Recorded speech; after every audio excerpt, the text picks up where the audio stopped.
மத்திய பட்ஜெட்டில் வாகன விபத்துகளுக்கான இழப்பீட்டிற்கு வரி விலக்கு அளித்திருக்கும் அறிவிப்பு குறித்து மக்கள் குரல் பகுதியில் எழுப்பப்பட்ட கேள்விகளுக்கு செய்யாறு மக்கள் தெரிவித்த கருத்துக்களை பார்க்கலாம்.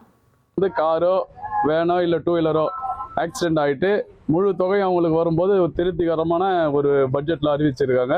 நல்ல வரவேற்க தகுந்த விஷயம். விபத்து ஏற்பட்டால் அந்த குடும்பம் ஏற்கனவே பாதிக்கப்பட்டிருக்கோம். அது ஏற்கனவே வரி போட்டதுனால அவங்களுக்கு அமௌண்ட் வந்து கம்மியாக போகும். இப்போ வரி விதிப்பு விலக்கு பண்ணியிருக்கிறதுனால அவங்களுக்கு வந்து அமௌண்ட் அதிகமாக போவாங்க. அதனால அந்த குடும்பத்துக்கு பயன் தானே தவிர இது 26 பட்ஜெட் இந்த ஒரு விஷயம் நான் வரவேற்கக்கூடிய தக்க விஷயங்க. சப்போஸ் ஒரு விபத்துல வந்து 50,000 ரூபாய் கிளைம் வருது அப்படின்னா கிட்டத்தட்ட ஒரு 10% வரியாவே போயிடுது.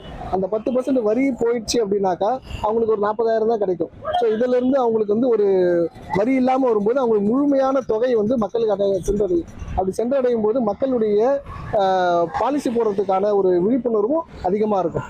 மக்களுக்கு எதுவும் செய்யல. இது கணக்கெடுப்பு பட்ஜெட்டில் வந்து பெருசாக தாக்கம் தகுற மாதிரி விளம்பரப்படுத்துகிறாங்க. இது லாபமாக அனுகூலமானது பொதுமக்கள் தான் தீர்மானிக்கணுமே தவிர இவங்க வந்து தீர்மானிக்க முடியாது. இதை வச்சு அவங்க ஓட்டு சதவீதம் பெறது ஒரு ஃபார்முலாவாக நிச்சயம் பண்ணுறாங்க. மக்கள் குரல் பகுதியில் செய்யாறு மக்கள் தெரிவித்த கருத்துக்களை நாம் பார்த்தோம். இனி செல்லும் இடமெல்லாம் செய்தி.